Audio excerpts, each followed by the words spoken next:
2-3 step चीजें मैं आपको यहां पर आज बताता हूं, वो सारी चीजें आपको आज से ही इंप्लीमेंट करनी शुरू कर दो। एक है क्या? विल पावर, संकल्प शक्ति। अपनी संकल्प शक्ति को बढ़ाओ।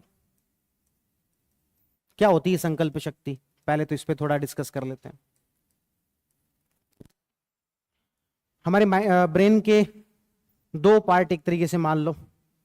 एक जिसको हम कहते हैं विवेक या फिर बुद्धि, इंटेलिजेंस, जो कि हमें ये बताती है कि क्या सही है क्या नहीं है, क्या करना है क्या नहीं करना।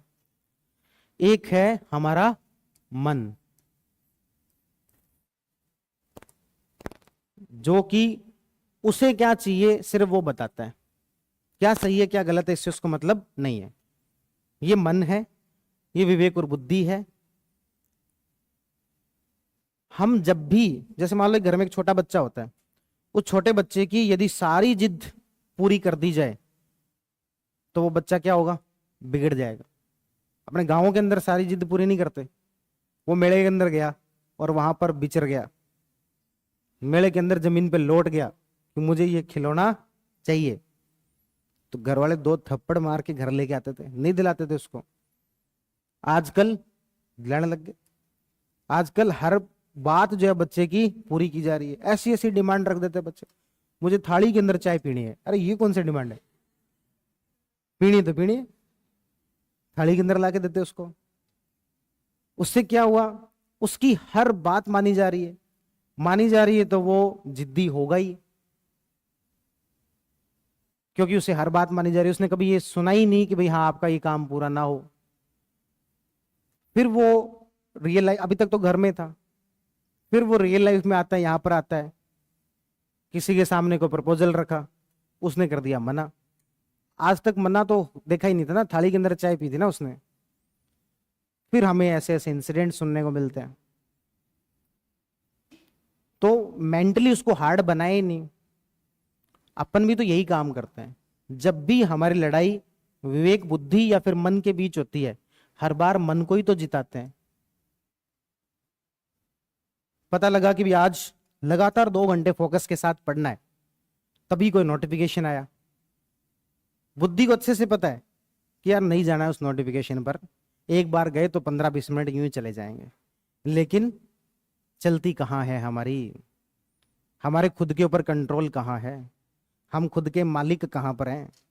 और हम एक बार नोटिफिकेशन किया ऑन, यूट्यूब वीडियो पर गए, उसके थ्रू दूसरी पर गए, उसके थ्रू तीसरी पर गए, आधा घंटा चौपट।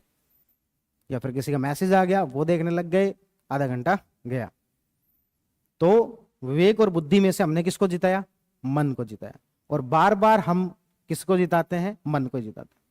इससे हमारी संकल्प शक्ति थोड़ी सी क्या होती है? कम होती है, कमजोर होती है।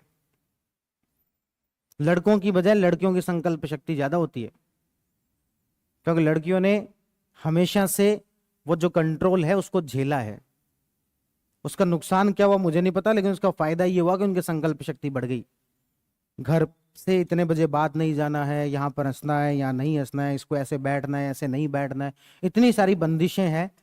उस बंदिशों के चक्कर में मन को चाहते हुए भी मारना पड़ता है। किसी फ्रेंड के बर्थडे है, लेकिन मम्मी ने कहा है कि 8 बजे बाद घर से बाहर नहीं जाना है। उसका खूब मन है, लेकिन फिर भी वो नहीं जा पा रही। उससे संकल्प शक्ति तो उसकी बड़ी है कि चलो क्या करें, मन को मार तो दिया उसने वहीं पर, विल पावर बड़ी है। इसलिए तो कहते हैं वो स्त्री है, कुछ भी कर सकती है।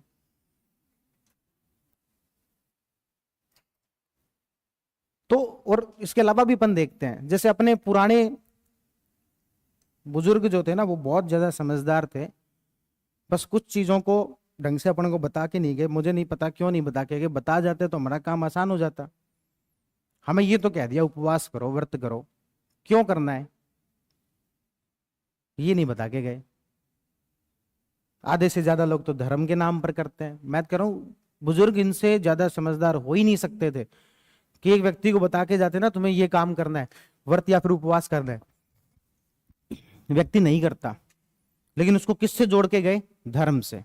डर के मारे तो करेगा, इसलिए वो उससे जोड़ के गए होंगे। आज हमारे बुजुर्ग होते ना तो वो ये कहते हैं कि उपवास करना है संडे को, क्योंकि संडे को तुम रहते हो सबसे ज्यादा फ्री, खाना सबसे ज्यादा संडे को ही खाते हो, बाकी तो थोड़ा बिजी रहते हो, संडे का उपवास बता के जाते हो। आज हमारे बुजुर्ग होते ना तो वो खाने का उपवास ही नहीं बताते, वो कहते उपवास करना है इंस्टाग्राम का, ये इंस्टा देवी जो है ना, इसका 2 दिन का उपवास कर लो, माता रानी की कृपा हो जाएगी। तो उपवास क्यों शुरू किया गया, क्या क्या कारण है उपवास का? धर्म दूर दूर तक कोई लेना देना नहीं है। हेल्थ, हेल्थ भी इतना बड़ा रीजन नहीं है, हाँ बहुत सारे फायदे होते हैं, इतना बड़ा रीजन नहीं है। सबसे बड़ा रीजन क्या है? संकल्प शक्ति बढ़ती है उससे। जब 6 घंटे हो गए भोजन किए हुए, 8 घंटे हो गए, भूख लगी हुई है, लेकिन हमें पता है कि आज भोजन करना ही नहीं है, आपने मन को उसी समय में खत्म कर दिया कि विवेक बुद्धि कह रही है कि नहीं, मतलब नहीं।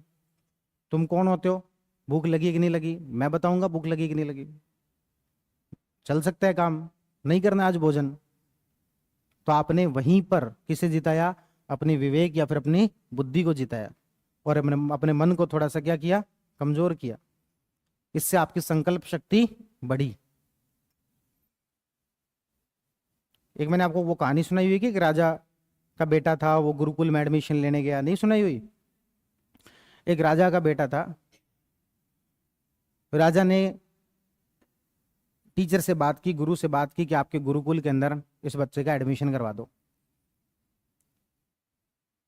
गुरु ने कहा कि नहीं नहीं, आपका राजकुमार इतने बढ़िया शानो शौकत के अंदर रहा हुआ है, वो कैसे हमारे इस गुरुकुल के नियमों का पालन कर पाएगा? इतना मुश्किल है, 12 वर्ष तक यहाँ पर रहना, शिक्षा लेना, और सामान्य जो लोग हैं, सामान्य जो बच्चे हैं, उनके साथ सुबह साफ सफाई भी करनी पड़ेगी, सारे काम करने पड़ेंगे। आपका बेटा राजकुमार महलो शानो शौकत में रहा हुआ हमारे यहाँ पर रह नहीं पाएगा। राजा ने कहा कि नहीं नहीं, एडमिशन तो यहीं करवाना है, गुरुकुल के अंदर ही करवाना है। तो गुरु ने कहा कि चलो ठीक है, फिर मेरी 2 शर्तें हैं। पहली शर्त यह कि जब बच्चा घर से बाहर निकल रहा होगा तो वो पीछे मुड़ के नहीं देखेगा, यदि पीछे मुड़ के देख लिया तो उसका एडमिशन वहीं कैंसिल। और दूसरी ये कि जब वो यहाँ पर गुरुकुल में पहुंचेगा, 1 घंटे की परीक्षा उसकी होगी, वो मैं उसी समय बताऊंगा। राजा ने जाके अपने बेटे को, उनकी माँ को समझा दिया कि भी ऐसे ऐसे करके 2 परीक्षाएं होनी है।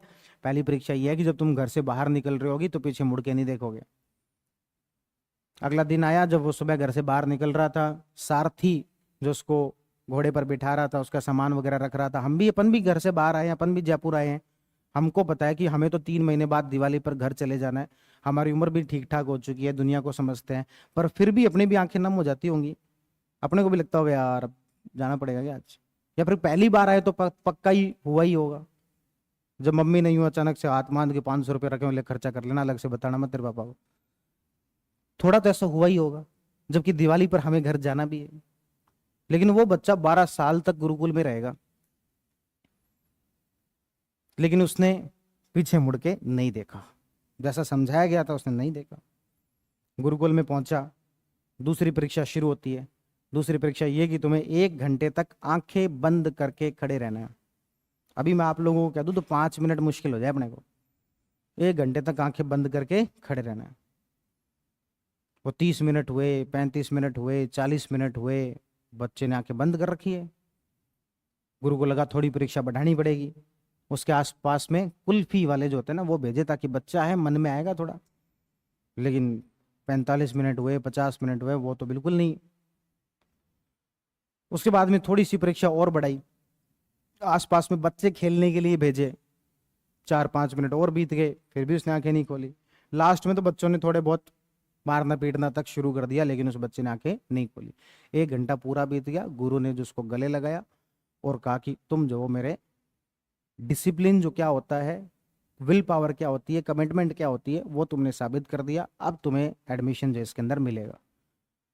ये जो कहानी है, ये तिब्बत के जो बौद्ध गुरु दलाई लामा है उनकी कहानी है, ये अपनी ऑटोबायोग्राफी के अंदर लिखते हैं उनकी कहानी। वो बच्चा तिब्बत के बौद्ध गुरु दलाई लामा थे।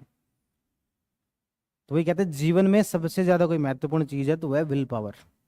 हम एक बार किसी चीज का यदि संकल्प ले लें कि हमें ये काम करना है तो मतलब करना है, और फिर हमारा पूरा शरीर, पूरे दिमाग उसी तरीके से काम करता है। आपने घर में कोई शादी वगैरह देखी होगी, खुद के घर में आसपास में आपकी कोई शादी हुई होगी, तो मुझे बताओ कि भी रात को कई बार आप 2-2, 3-3, 4-4 बजे भी सोए होंगे, और सुबह 6 बजे 7 बजे वापस मेहमान आने शुरू हो गए, वापस 6-7 बजे भी उठ गए होंगे, और पूरे दिन में आपको कभी एनर्जी की कमी फील नहीं हुई होगी। हम 2-3 घंटे सो के भी एनर्जी की कमी फील नहीं हुई। क्यों? क्योंकि वो फ्लो ही, मोमेंट ही ऐसा था। यानी कि इससे एक बात तो प्रूव हुई कि हमारे शरीर को जैसा हम ढाल लेंगे, जैसा हम समझा देंगे, वो वैसा ही हो जाएगा। जैसा हम हमारे शरीर को समझा देंगे वो वैसा ही हो जाएगा। यदि हम उसको समझा देते हैं भी 10-10 घंटे, 12-12 घंटे सोना है, तो उतना ही आलसी हो जाएगा और ज्यादा नींद आएगी। और उसको ठीक समय पर कि 5-6 घंटे, बस 6 घंटे 7 घंटे बहुत होते हैं, 7 घंटे मान लो, 8 घंटे मान लो ज्यादा से ज्यादा, तो वो उसी तरीके से समझ जाएगा। समझाने की बात है।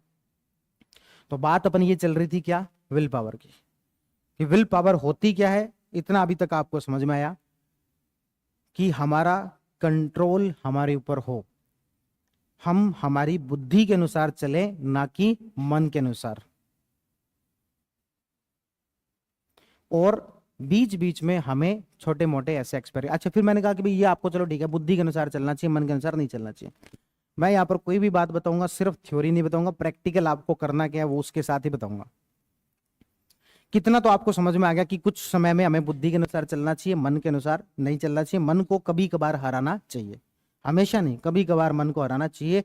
ये एक वीणा के तार की तरह होती है, जो जिसको ना तो ज्यादा टाइट करो वो टूट जाएगी, ज्यादा ढीला कर दिया बज नहीं पाएगा, कोई संगीत उससे आएगा नहीं। उसी तरीके से विवेक और मन के बीच में एक बैलेंस होना चाहिए।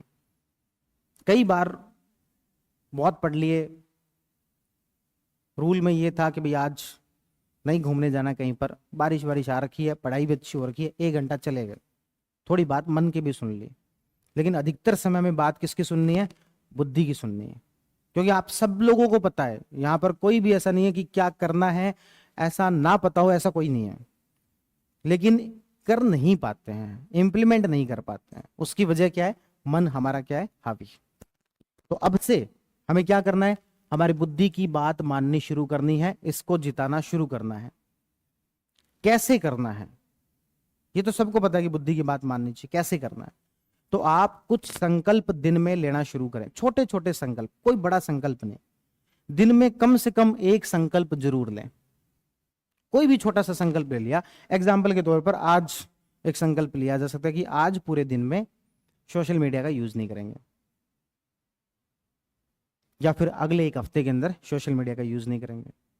तो इस तरीके से संकल्प लिए। जैसे मान लो जो व्रत रखता है वो तो कोई बड़ी बात नहीं है, जिसने आज तक जीवन में कभी व्रत नहीं रखा, कितने लोग ऐसे जीवन में कभी व्रत नहीं रखा? जिसने जीवन में व्रत नहीं रखा वो एक दिन ऐसे ही संडे को व्रत रख लो कि आज केवल एक बार भोजन करेंगे, शाम को करेंगे, फ्रूट्स खाएंगे, इसके अलावा कुछ नहीं खाएंगे। ये आपका संकल्प हो गया। उस दिन पूरे दिन में आपने इसको पूरा इंप्लीमेंट कर दिया, शाम तक आपके अंदर इतना कॉन्फिडेंस होगा, आप कहोगे मैं वही करूंगा जो मैं चाहता हूं, मेरे मन के अनुसार नहीं चलूंगा। शाम तक आपके अंदर कॉन्फिडेंस हो जाएगा। छोटे से एक्सपेरिमेंट, किसी को बताने की आवश्यकता नहीं है, क्यों कर रहे हैं क्या कर रहे हैं किसी को बताने की आवश्यकता नहीं। बताओ तो भी बताओ भले, उससे भी कोई फर्क नहीं पड़ता। बस आपके जिसको भी बता रहे हो वो आपका थोड़ा साथ देने वाला हो। ऐसा नहीं हो कि आपने बता दिया आज मेरा व्रत है, दोस्त बार बार आके पूछ रही है खाएगा क्या, थोड़ा तो खा ले, अरे इतना क्या व्रत हो गया बस पूरे दिन से। ऐसे दोस्तों को मत बताओ। बाकी तो बताओ, ज्यादातर दोस्त तो मदद करने वाले होते हैं। इवन आप भी कभी गलती से जो खाने लग जाओ तो वो कह रहे आज तेरे व्रत है ना, हाँ हाँ याद आ गया। तो संकल्प, छोटे छोटे संकल्प रखो, किसी को बताने की आवश्यकता नहीं है। 5 मिनट के संकल्प रख लो, 1 घंटे के 5 मिनट का कैसे? छोटा सा संकल्प रख लिया कि अब अगले 5 मिनट जब वो अपन घर पे बैठे आराम से आंखें बंद करेंगे, खोलेंगे नहीं, टाइमर लगा के छोड़ दो। मैं कह रहा हूं 5 मिनट मुश्किल हो जाएगी, जब 3 मिनट होगी ना, और यदि ये कोई बताता रहे कि 3 मिनट हो गए हैं और लास्ट के 2 मिनट कोई 2 साल जैसे लगेंगे। क्यों? क्योंकि उस समय में हो क्या रहा है, आप एक चीज को थोड़ा सा साइकोलॉजिकल लेवल पर सोच के देखो, उस 2 मिनट में ऐसा क्या हो रहा है। क्या 5 मिनट कोई बड़ी बात है आंखें बंद करके रखना? लेकिन नहीं, बड़ी बात नहीं है। 3 मिनट भी अपन ने की है आंखें बंद, कोई खास दिक्कत नहीं हुई। लास्ट के 2 मिनट में, लास्ट के 1 मिनट में, लास्ट के 30 सेकंड में, अरे यार कब खोलें कब खोलें, वो होने लगता है। कारण क्या है? आपका मन जो है ना, वो आपको बीच बीच में कह रहा है कि यार पागल हो गया क्या, क्यों कर रहा है क्या बंद। इस मन के बीच में और बुद्धि के बीच में लगातार संवाद चलता रहता है। इसको आप एथिक्स पढ़ रहे हो ना, एथिक्स के अंदर आप पढ़ोगे इड, ईगो और सुपर ईगो। तो बस यही है वो इड, ईगो और सुपर ईगो। अब आए ना कभी आपके सिलेबस के अंदर आएगा, अभी 2-4 दिन, शायद 5-7 दिन में पढ़ोगे आप, इड, ईगो और सुपर ईगो। तो यही है वो इड, ईगो और सुपर ईगो। आपका जो इड है, जो कि कोई ना कोई चीज की इच्छा रखता है, वो बार बार कोशिश करता है कि आप उसकी सुनो। और सुपर ईगो जो कि आपकी बुद्धि है, वो ये कहते हैं कि मेरी सुनो। और लेकिन ज्यादातर हम किसको जिताते आए हैं? अपनी इच्छा को, मन को, इड को। इसलिए वो बार बार वो हमेशा जीत जाता है। और वो लास्ट में बहुत ज्यादा जो वो आपसे लड़ता है कि भाई पागल हो गया। अब मैं आपको कह दूं कि आपको 1 घंटे तक स्टडी टेबल पर बैठे रहना है, उठना नहीं है, पढ़ाई करनी है। भले ही पढ़ाई ना हो तब भी स्टडी टेबल पर बस बैठे रहो। तो और आपके सामने लगी वॉच, 50 मिनट तक इतनी बड़ी दिक्कत नहीं होगी। लेकिन ये 50 से 60 मिनट के बीच में आपका मन जो है वो आपको इतना बेवकूफ बनाएगा, इतना बेवकूफ बनाएगा कि बस हो तो गया 1 घंटा, तुम पागल हो गए हो गया। कहां पागल की बातों में आ रखे हो? क्या 10 मिनट में फर्क पड़ रहा है? 50 मिनट निकाल दिए, वो कम है क्या? वो आपको बेवकूफ बनाने की कोशिश करेगा। और लेकिन 60 मिनट पूरे कर लिए तो आपका बुद्धि आपकी जीतेगी और आपको एक अलग कॉन्फिडेंस आएगा। तो अब से हमें क्या करना है? कुछ विल पावर के रोज कुछ कुछ अभ्यास करना है। जिस अभ्यास के अंदर क्या होगा, हम एक चीज तय करेंगे, छोटे से छोटा कर लो, बड़े से बड़ा कर लो, उसके दूसरे इंपैक्ट क्या है उसके बारे में सोचना ही मत। जैसे मान लो कि मैंने कहा सोशल मीडिया नहीं चलाना, सोशल मीडिया चलाने से आपका नहीं चलाने से आपका टाइम बचेगा, आपकी फोकस बढ़ेगा, एक बार उसको छोड़ दो। आप तो बस ये कर लो कि भी हमें विल पावर को बढ़ाना है, अपनी विल पावर को टेस्ट करना है, क्या वाकई में हम जो अपने हिसाब से चल रहे हैं कि नहीं चल रहे। केवल इस चीज के लिए, केवल इस चीज के लिए जो वो कर लो। और बीच बीच में खुद को टेस्ट करते रहा करो कि आप किसी चीज को चला रहे हो या वो चीज आपको चला रही है। सोशल मीडिया आपको तो नहीं चला रहा कहीं, बीच बीच में टेस्ट करते रहा करो।